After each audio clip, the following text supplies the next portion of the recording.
2025 Ohio State defense was the pride, joy, and strength of Ohio State. The 2026 defense, I believe, has high potential, can be a monster, can get after what they did in 2025. I think they can match it. There's a lot of potential there. We're going to break down the depth charts, the key players, stars, young players, new recruits. We're getting into all of it on the Ohio State Football Report, which we do all the time. That's why you want to sub. We talked transfer portal. We've talked recruiting constantly, NIL. We got into the schedule in the future. We got into 2030. If you are an Ohio State fan, you want to get in on this. We have all the latest. Be sure to hit that sub button right now. All right.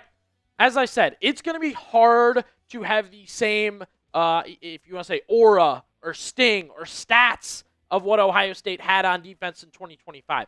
They led with their defense, right? Their offense was based on their defense. They made their decisions based off their defense. Their defense was everything to them in 2025. I truly believe that. They had, elite talent. They're going to have multiple first-round picks, tons of picks overall. It was a great defense. However, like I said, you're still going to have a very good defense in 2026. And I think the 2025 defense surprised a lot of people. I don't think they predicted it would be as good as it was, which is why we can have the same vibe for this year. I want to begin with who I think is the best player on Ohio State's 2026 defense going into the year. That's right. I think Kenyatta Jackson Jr. is their best player. He was good last year. I think he has the potential to be great this year. He is the good part of today's current NIL standing, right? You can pay him a lot of money to come back, play one more year, up his draft stock. He's comfortable coming back. You want him back. He comes back. Good stats last year. I think he can take that and make them great stats in 2026. I absolutely think he's your best player. Edge was a position you kind of had to replace a little bit with Caden Curry being out. You actually didn't know if Kenyatta Jackson Jr. would come back. And then you kind of looked to those other spots right away, and you didn't really know what the Buckeyes would do, right? But, again, you like what you saw. We'll get to him in a second. And Zion Grady, Quay Russaw was a huge portal pickup. And then the Buckeyes put some effort in recruiting-wise. They got Dre Quinn. Kari Wilder is a high-potential recruit. Bo Atkinson had some here and there moments last year after transferring from North Carolina. He returns for Ohio State. Zion Grady's an upside guy, right? He's getting the same buzz that you got for Edric Houston last year. Your turn, kid. You're up. You played a little bit. Now you get the starting spot, so on and so forth. However, if I deem him and give him the same buzz that I gave Edric Houston, then I warn him not to have the same issues Edric Houston had. Again, I try not to hold it against guys, but, knee injuries, lack of playing time. There were moments where Ryan Day's like, yeah, Edric Houston's figuring it out.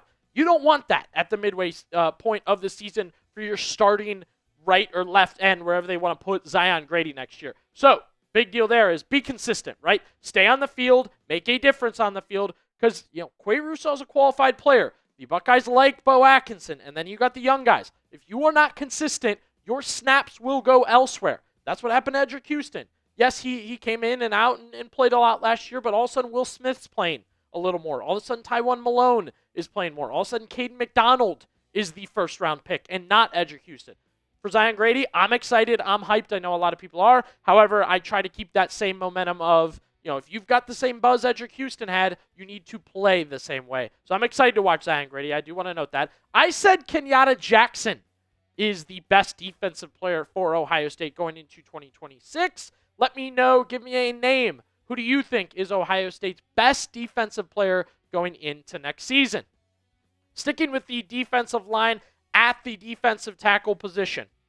I like what you did here. That's all I have to say to Ohio State. They lose Tywan Malone. You lose Caden McDonald. You kind of sit in a position where you kind of have to decide what you want to do. And what do? Veteran leadership, quality guys that have played a lot of football, right? John Walker, James Smith, they go to the transfer portal. They add these guys to the room. They also did well recruiting because I have noted to you guys many times they lost all their defensive tackles that they recruited last year. They replaced them nicely. J.J. Perez, Emmanuel Ruffin, Mario Simeon, McKinley. Moore and Smith Jr. played a little bit last year, so they'll factor in nicely. But you did not have basically two starting spots were open. You filled them perfectly. You recruited John Walker before. He had good stats and good play at Central Florida. Same with James Smith. He was part of that Quay Russaw package. They played together forever. That was your high-end get, right? Alabama defensive starters you got for your defense. And I thought Edric Houston played better towards the end of the season, so I kind of predict he'll have a little snap-back, jump-back season. I think he'll be more of what we hoped he would be. Again, I know a lot of you guys don't like NIL. You don't like the portal. I definitely understand the bad parts of it. This was a good part of it, right? The Buckeyes were slim at defensive tackle. You weren't sure if you had the correct starters at defensive tackle. You hit the portal, and you got your guy. So, again, this is a moment where I shout out NIL, and I shout out the portal. Worked out well for you there. At the cornerback spot, which was very good this year for Ohio State, Davison Igbinosun had a huge year. He leaves. You also lose Lorenzo Styles Jr. at that nickel slot corner spot. You replace him with Florida State transfer, Earl Little Jr. He'll be your nickel. Devin Sanchez, true freshman, played a lot last year. Jermaine Mathews Jr., obviously you get him to return for his senior year. Now, the young gun in Sanchez played as a true freshman, 5-star recruit, got in, had plenty of snaps. He is what you expect out of a true freshman on the number one defense in the country, right? Really cool moments, really good moments, playing more, then all of a sudden kind of a drop back, right? Then they're picking on him. Then they're playing with him a little bit. Then he had some bad moments. It was a long and up and down freshman year for Devin Sanchez. However, I like what he's talking about going into next season. We will get into that and the rest of the defense. 1 second here. I do want to let you guys in on this bad boy. We've been talking about it.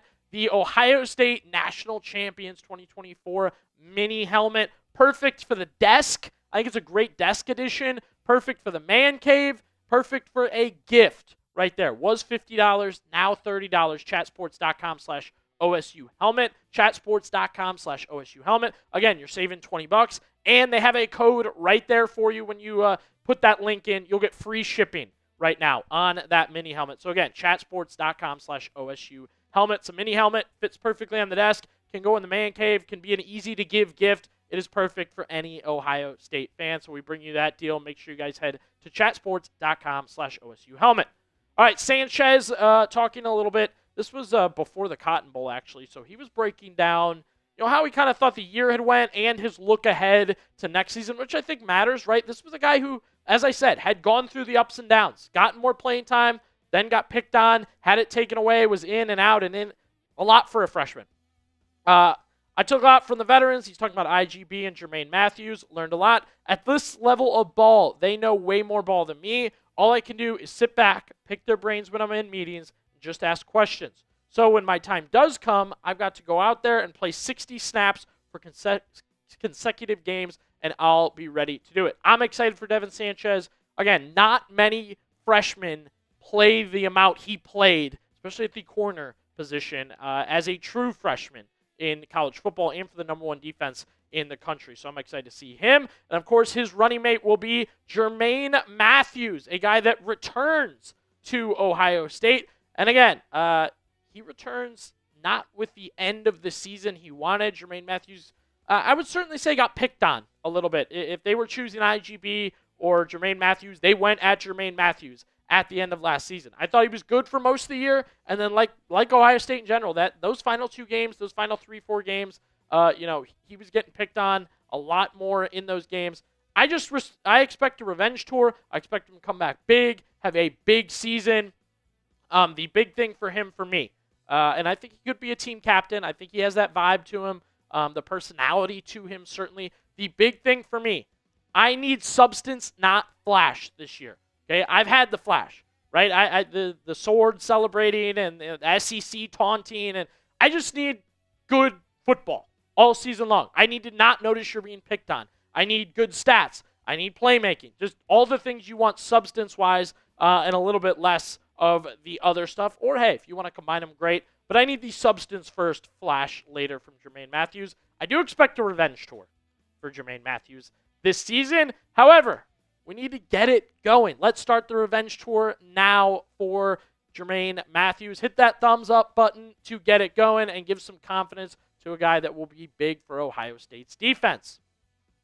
More corners to discuss. Cam Calhoun is a well-traveled, I'll say, cornerback transfer, time with Utah, time with Alabama, time with Michigan. He comes to Ohio State. His addition was a little bit of a surprise. Dominic Kelly played a little bit for Georgia last year, so I do expect him to get on the field if need be. And then Miles Lockhart is your backup nickel corner, slot corner, like we talked about with Earl Little Jr. And then Jay Timmons ends up being a 5-star for Ohio State in this recruiting class. Jordan Thomas was the number 1 recruit in New Jersey, and Kamari Bing also has a lot of really great athleticism. I think you're deep at corner, and again, a decision by Ohio State to let younger, unproven guys like Aaron Scott Jr. and Bryce West leave, and to bring in guys that actually played at SEC schools and played college football like Cam Calhoun, Dominic Kelly. Now, I like Aaron Scott Jr. and Bryce West, so I don't want to put them down, but I think the Buckeyes made a decision money-wise on those two and then went out and got experience. So that's where you kind of sit at corner. Linebacker, we actually had a good linebacker discussion after Sincere Johnson got his 5th star. Peyton Pierce, the Texas Tornado for Ohio State, played a lot this year, actually. And then Riley Pettijohn will be your number 2. Tarvis Alford, the transfer Christian Allegro from Wisconsin. Then the younger guys who are hoping to break through. It's a deep group, right? The big thing for me is I feel good about your top 2 because of the time they got last season. Obviously, Peyton Pierce got more snaps than Riley Pettijohn. However, these two should combine for a really good duo coming up this season. When you lose Arvell Reese and you lose Sonny Styles, you're immediately kind of like, oh, no way they replace that production. And I don't want to say they're going to replace that production, but to feel okay with what you've got after losing those 2 guys says something about how Ohio State's done developing their talent, getting them snaps, getting them time. So I'm excited to watch these guys next season. I think that'll be a great 1-2 punch. We talked offense. Now we're talking defense. I thought defense was the strength last season. I'm hyped for the offense. I'm all over the place. Who will be better for Ohio State in 2026? Their offense or their defense? Type O for offense, D for defense. Let us know right now. We move to the safety position. The man that will replace Caleb Downs. Talk about a tough time replacing players. Terry Moore will slide into that free safety spot. This is a good player, just didn't play in 2025. That's why you don't know him. That's why there's not a full amount of hype.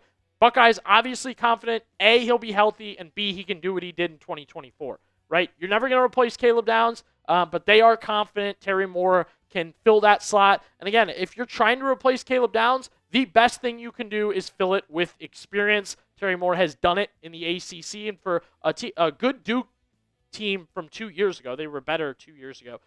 So glad to have Terry Moore. And then it is Jalen McLean. I want to talk about Jalen McLean for a second. This is a guy who had to earn his spot in 2025, and that he did, beating out Malik Hartford for that spot at strong safety. You don't have a ton of returning starters on defense for Ohio State heading into 2026.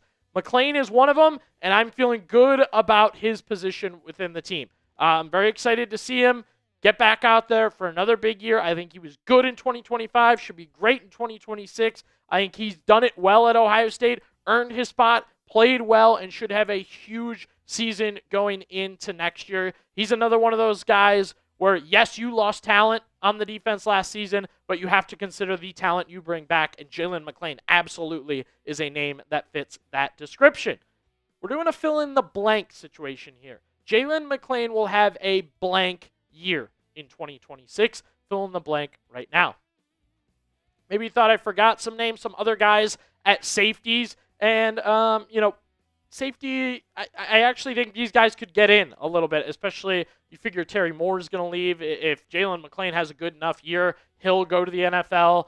So Leroy Roker, that's a big name. Blaine Bradford's a big-time recruit. Simeon Caldwell, again, the Buckeyes got these guys for a reason, have confidence in them for a reason. And then Caden Gebhardt was a late add for Ohio State. But especially those 3 names up top, Roker, Bradford, Caldwell, I actually expect them to compete and try and get snaps. Not take anyone's job, but get out there for Ohio State. Safety specifically, when you have depth and youth, you just have to find ways to get guys out there. They had that at linebacker. They did a great job with it. You had Sonny Styles and Arvell Reese, and yet you found snaps for Peyton Pierce, Riley Pettijohn, even TJ Alford. They're going to do the same at safety. Yes, you have Terry Moore. Yes, you have Jalen McLean. You're still going to find snaps for those other guys.